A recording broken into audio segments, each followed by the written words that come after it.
Welcome to the Diverse Minds podcast, where we give you the tips, tools, and techniques you need to be a mentally healthy and inclusive leader. Each week, you'll hear about a variety of topics linked to mental health, well-being, and diversity that will enhance both your professional practice and personal well-being. Welcome to the 274th episode of the award-winning Diverse Minds podcast. Welcome to International Women's Month. And of course, it's nearly International Women's Day on the 8th of March. On today's episode, I'm going to be exploring the IWD theme, Accelerate Action, and the UN theme, which is All Women and Girls, Rights, Equality, Empowerment. Don't forget the podcast is now fortnightly, but if you're missing weekly content, you have 5 years worth of work to reflect back on. And if you want my handy guide that lists the episodes with a clickable link, you can get this at bit.ly/DMPG23. So the world feels very precarious at the moment, and I wanted to bring these two themes together to explore how policy needs to transform into radical action right now to improve all women's lives. The UN's theme calls for action that can unlock equal rights, power, and opportunities for all, and a feminist future where no one is left behind. Central to this vision is empowering the next generation of young women, particularly, and adolescent girls as catalysts for lasting change. In addition, this year, 2025, is pivotal as it marks the 30th anniversary of the Beijing Declaration and Platform for Action. This document is thought to be the most progressive and widely endorsed blueprint for women and girls' rights worldwide that transformed the women's rights agenda in terms of legal protection, access to services, youth engagement, and change in social norms, stereotypes, and ideas stuck in the past. And to think that was only 30 years ago is quite frightening, really. You'd think maybe it was 130 years ago.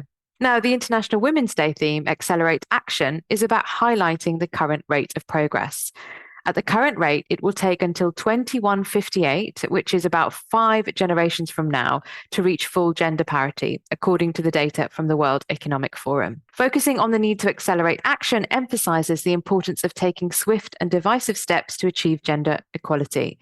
The idea is that it's calling for increased momentum and urgency in addressing the systemic barriers and biases that women face, both in personal and professional spheres. Okay, so before delving in, I want to outline what exactly do I mean at a global policy level to equalize life for all women across the world. So the key areas for me are about reforms to address legal barriers and social norms, promoting gender perspectives in all decision-making from the climate to digital access to healthcare to education, you name it, all the areas, and also collecting very good, solid gender-specific data to inform policies.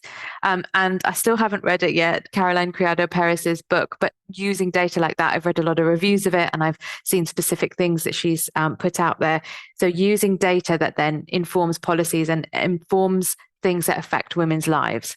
So first of all, let's start with discrimination. It's about policy that really does what it says on the tin in terms of laws, but actually enacting those laws. So ending all forms of discrimination against women and girls, upholding internationally proclaimed human rights, ensuring non-discrimination in employment and occupation. Then violence, eliminating all forms of violence against women and girls, including trafficking, sexual exploitation, and sources that would also encourage or support violence against women. So social media has a huge part to play in this for me. I think the other part of it is the legal side, which is we have an appallingly low rape conviction case in this country. So how do we reform systems to enable to bring survivors and victims to be able to take their cases forward without suffering inordinately with mental health and distress and trauma regurgitation and being triggered again. Addressing everyday norms that support violence against women to people watching pornography very openly on the tube, which you do see, or forms of public transport, misogyny in the street, that would include for me, and funding organizations thoroughly and fully and consistently that combat violence against women. Economic inequality, so improving economic opportunities for women at a systems level. So that's pay, gender pay gap, equal pay, pensions, care awards, grants, childcare support. Supporting businesses that support women's economic empowerment, and also enabling there to be specific grants to equalize the playing field for women starting businesses. Promoting shared responsibility within the household. Now, how you do that at a governmental level, I don't actually know, but I'm sure there'll be lots of people who do know how to do this, and talking about that. And actually at school, everyone learning how to cook and clean and do DIY and do tax returns. I mean, I actually just think it's a life skill regardless of gender. ensuring women's full participation in political, economic, and public life. And for me, I think if this means quotas, so be it. You can still pick the best people from a pool of 50%. Health, which is becoming more and more of a huge challenge, ensuring universal access to sexual and reproductive health and rights and choice within that. I think also things about specifically that pertain to maternal mental health and maternal physical health. So yes, there's lots around IVF, getting people to have children or to become pregnant. But what about the complications in pregnancy? What about aftercare for birth? What about mental ill health resulting from baby loss, miscarriages? We've got a huge gap in this country around that. And if you do know a country that's doing it really well, please do let me know. And I'm sure there are countries that are, but it's still very much behind. Menstrual health, again, that's a huge issue. And supporting the health, safety, and well-being of any female workers. So there's examples of policy areas. So I think one of the challenges in UK workplaces at the moment is what I would call the pink kitten heel effect. So what do I mean by this? This is the fun, often pink, tokenistic things that happen around International Women's Day or in the workplace. You see senior women who often have access to a high level of financial resources themselves, and it excludes women who are from different walks of life. And the conversations are centered around the assumption that these senior women who'll have a man at home, a husband, a male partner, will probably have children, may have parental support in looking after their children, or they might have a nanny, or they might have a cleaner. And I'm not saying that you shouldn't have those things, but lots of us don't, and lots of us don't have access to that, or lots of us don't have children, lots of us aren't with male partners, lots of us are single through choice, etc. So, what I'm talking about is women's networks that do nice lunches and events with no real systemic change. And it's all about, let's wear nice clothes and dress up. A cliquey club that doesn't do much to provide support and advance each other professionally or personally, not being radical enough and pushing the boat out. And there's no understanding of cultural preferences. And for example, events can often be alcohol focused, etc. So for more information on shaking up your women's network, listen to episode 238 and also episode 29 on intersectionality and International Women's Day. So instead of looking at the commercialized global north, what if we looked around the entire globe, yes, to the global south, and discovered the amazing work that is happening that we never hear about here in the UK? Policy and actions that can and will move the dial forward and faster. I'm going to explain a bit more about that as I talk through the 5 countries I've chosen. But I really hope you're enjoying the content of the show and you want to keep up to date. If you are, then join my bi-monthly newsletter. When you join my mailing list, you'll receive my white paper on inclusive language and mental health.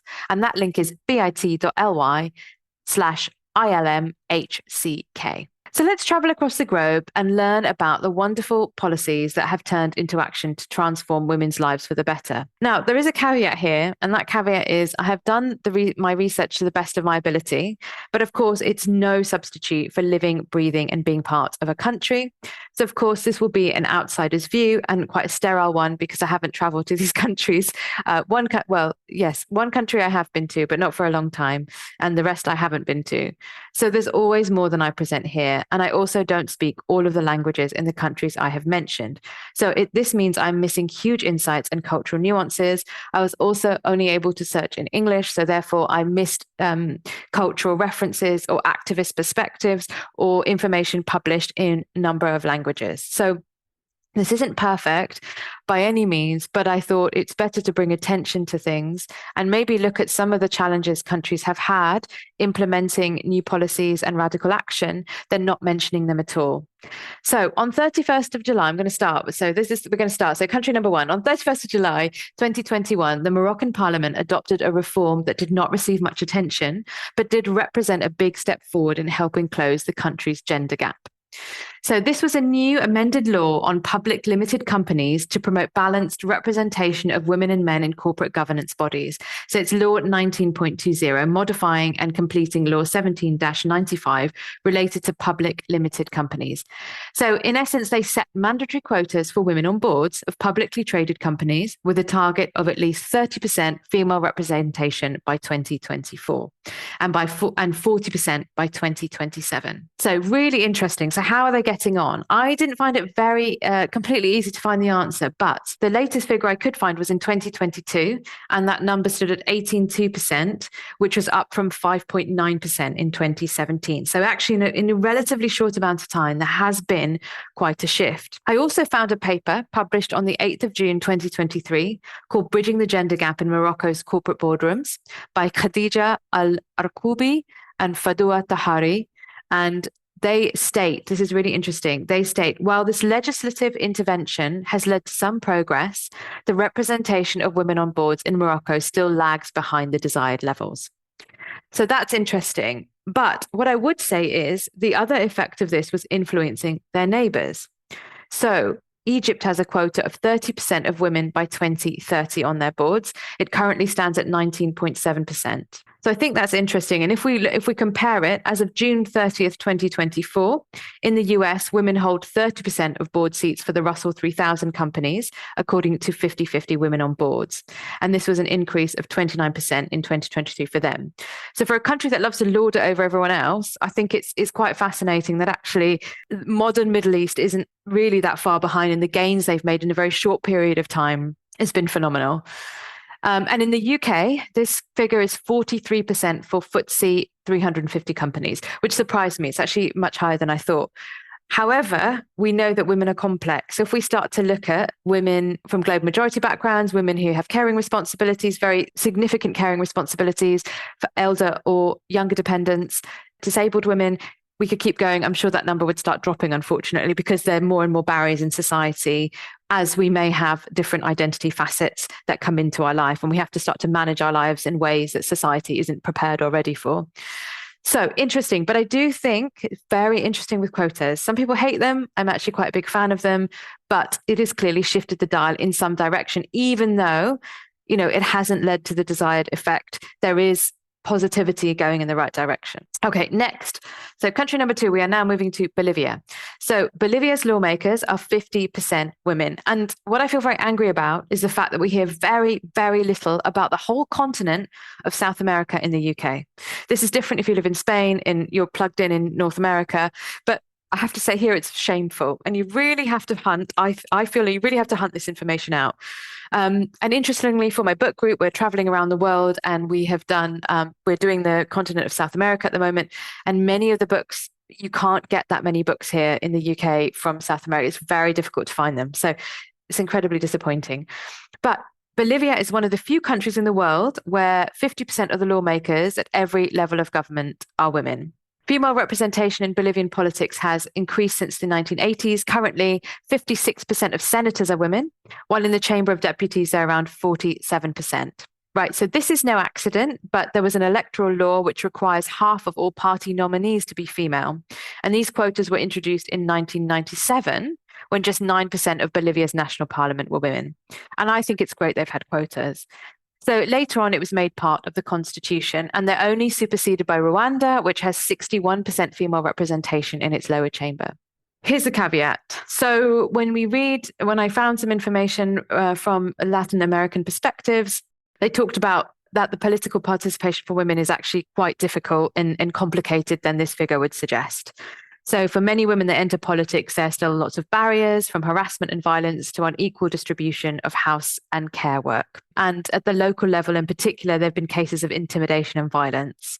And of course, that is going to stop. The idea is to stop women running, to stop this happening, and to throw a spanner in the works, and the terrified patriarchy. So it's very, very upsetting to read that. However, I didn't know this. So this was a real learning point for me. And clearly it's better to have them there. And I don't know about Bolivia's political parties. I don't know enough about the structures. I don't know how those women are distributed. But I think it's really interesting that half of all party nominees must be female. And again, I think that you can still pick the best people, whatever best is. That's a whole other conversation based on half of a population. Okay, so staying in the continent of South America, we now go over to Uruguay. After years of organizing and education by a determined feminist movement and its allies, Uruguayan women have made important gains in sexual and reproductive health and rights. including a law passed in 2012 that provides for legal abortion in the first 12 weeks of pregnancy. Again, something I had no idea about, given that Argentina only passed its abortion laws in 2021. So really interesting, really, clear contrast there. Yet the feminist movement in Uruguay knows well that any wins have to be constantly defended, and progress only comes after tremendous effort. So the Global Fund for Women, grantee partner Mujer y Salud, Women and Health, has been at the forefront of this movement, founded in 1996. They carefully devised a strategy of alliances that led to the victory. But the thing is that sexual and reproductive rights aren't just guaranteed on paper, and that laws, no matter how progressive they are a starting point. So when it comes to assuring that all women can exercise control over their bodies and their lives, the group has had to prove through constant vigilance and grassroots mobilization, women can not only win sexual and reproductive rights, but keep them and improve them over time. I also want to bring your attention to a Lancet paper that was published in 24, and this is about, in Uruguay, the self-management of medical abortion is currently part of a self-care intervention effort that provides women with the necessary tools to have a legal and safe abortion or termination in their homes. So this has increased the equity in abortion access through universal coverage and strengthens women's ability to make informed decisions, and that is the key, recognize risk factors, which is incredibly important, and manage their own health. And that is the whole thing about the choice, the autonomy, and the decision. And before this, unsafe abortions and resulting maternal mortality was responsible for almost 40% of the deaths at the beginning of the century. And this has reduced over the last 25 years. And that's what you want. You want to keep people alive in safe ways. So this was a real success story. And seeing that an article had been published in the Lancet is incredible. So that for me was, again, I did not know. So I'm really pleased I know that now. And again, why aren't we looking at this? Why aren't we looking at what Uruguay are doing? Okay, next we travel to Kenya, where Kenya's national care policy can drive gender equality. So this was released in November 2024, so it's kind of hot off the press. So like many parts of the world, in Kenya, women carry the heavy burden of care work, including cooking, cleaning, looking after children, elderly, sick family members, etc. Globally, women do about 76% of all unpaid care work, 76%. And that's according to the International Labour Organization. Most of this work is unpaid and often goes unnoticed, despite how essential it is to daily life. But this invisible labor has a huge impact on women's lives, especially their ability to earn an income and be financially independent. So the national care policy, as introduced by the Kenyan government, is a bold move to tackle the country's care work crisis. And it's been developed by the State Department for Gender and Affirmative Action with the support from UN Women. So the policy is focusing on addressing both unpaid and paid care work. And it's about providing public care services, implementing care-friendly workplace policies, and introducing technology and infrastructure that can ease the care burden. And this will also include stipends for welfare. So there's going to be an establishment of public care services, more family-friendly policies in the workplace, and using technology to lighten the burden of care. Again, I couldn't find tons and tons of information on this, but what I have found I've shared in the show notes, as with all the countries above. So this isn't just about helping women take on paid jobs, but making sure that care work, whether at home or in the workplace, is recognized and supported as a key part of the economy. And the case study that was given in the article that I referred to in the show notes are representatives from Bamburi Cement, Safaricom, and the International Centre for Research on Women. So they shared some best practice, and these were offering childcare and elder care services, providing flexible work schedules, and partnering with organizations to invest in care infrastructure. Also, financial assistance programs such as scholarships and caregiver support programs were highlighted as effective ways to ease strain on working families. I'll also draw your attention to a really great Kenyan news clip that I found on YouTube. So it's 2 minutes long, where female Kenyan activists are talking about how this policy needs to be implemented as soon as possible. So I would strongly recommend watching that because it really gave me an insight into how it might work. And, I don't watch Kenyan news, so it's really fascinating. And it's in English, and also I think Swahili is spoken, so you can listen to that. And I think, again, it's not a language many of us always have access to on a daily basis. Okay, so finally, we are going to Bangladesh. Now, Bangladesh has seen its fair share of upheaval and pain in the last 12 months, with former President Sheikha Hasina having exiled herself to India. But successive Bangladeshi governments have formulated policies regarding women's empowerment, integrating it into their overall priorities and respecting their commitments to the global development goals. So since 1995, Bangladesh has been making strides in translating lofty promises into actions, having shaped its original women's development policies and plans.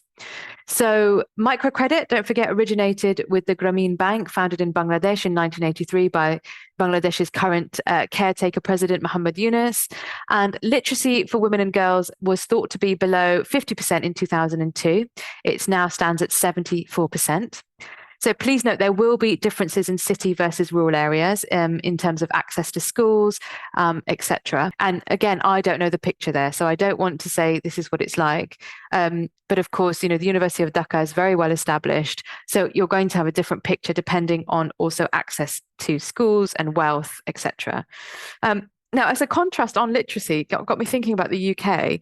While literacy in the UK is recorded at 99%, in fact, according to the National Literacy Trust, 18% or 6.6 million people in England only have very poor literacy skills. So it really makes you think. And it's about 27.6 in Scotland. I think it's about 20% in Wales and 17% maybe in Northern Ireland. But if you go on the Literacy Trust website, you can see those stats. So actually Bangladesh, this phenomenal rise in literacy is incredible. So the amount of work that must have gone into that. And again, I don't know enough about the plans or how that was rolled out. And perhaps you're listening and you do. So please get in touch. And Bangladesh has seen a huge rise in women's entrepreneurship due to a number of government-supported initiatives, including microfinance and skill development training. So, of course, we know that when women have their own businesses, they can offer stable employment for themselves. They can be part of, but they also, it feeds into the community, and there is a real concentric circle effect, and it boosts the economy. There's also been the establishment of helplines, shelters, and legal reforms that Bangladesh has taken to combat violence against women. Now, this is what I've read. I don't know what the picture on the ground is. And I'm sure if you're listening and you're an activist and you know the picture more in Bangladesh, please, get in touch and let me know. One thing I wanted to talk about was this Acid Survivors Foundation, ASF, established by British Bangladeshi activist Jahanara Imam. So many victims of acid attacks have received support through this organization, rehabilitation and legal assistance, in addition to assisting survivors to rebuild their lives. And not only that, but ASF's efforts have increased public awareness of the horrific effects of such violence. Now, clearly there's still more work to do, and men need to take a stand forward and stop throwing acid and using it as a method of violence. But the amount of work that's been done and the different areas that have been shaped in the last 20-25 years in Bangladesh, I think is phenomenal. And again, something I think we could look at in Britain. So accelerating action goes beyond the pink kitten heel effect I discussed and having a lovely event on the 8th of March. While we absolutely need to celebrate, we need to remember that basic rights and freedoms have to be fought for in this day and age constantly and consistently. We must and have to learn from the global and grassroots movements as opposed to commercializing the day as a concept. As always, policy is the first step, but continuous radical action in a timely, speedy fashion is always needed. So what are you thinking now you've listened to this episode in terms of your workplace? And if you're looking to foster positive wellbeing culture, creating equity and speaking out, would you like guidance on creating strategies tailored to your needs? Well, I'm here to support you. So please reach out for any training, consultancy and coaching services designed to help build a healthy, resilient workplace. The email address is Leyla, Leyla @diverseminds.co.uk. I really hope you've enjoyed today's show and the shows over the last 5 years. If so, why not write me a review on Apple, Spotify, or wherever you listen to your podcast from? And as I said, if you have a connection with one of the countries and you know way more than my research has enabled me to do, please get in touch and drop me an anonymous note on SpeakPipe or leave your name. I'd love to hear from you. It's bit.ly/SPKPZMP. And don't forget my TEDx talk where I talk about my experience of navigating workplace politics, race, culture, and mental health. The link is bit.ly/TEDx WOLVESLO. And if you liked it, please don't forget to share and like and leave me a positive comment on YouTube. And you can also connect with me on LinkedIn, Facebook, and Blue Sky. Lots of resources for this episode, so do check out the show notes, there's articles and the video from Kenya's activist, which is phenomenally interesting. And I really hope you'll join me next time where we'll be celebrating more for International Women's Month. Until then, everyone, take care and bye for now. Thanks for listening to the Diverse Minds podcast. Don't forget to subscribe on Apple Podcasts, Spotify, or wherever you access your podcasts from. You can also connect with me on Facebook and LinkedIn. Tune into next week's episode of the podcast, where I'll bring you more insights on mental health and inclusion. Bye for now.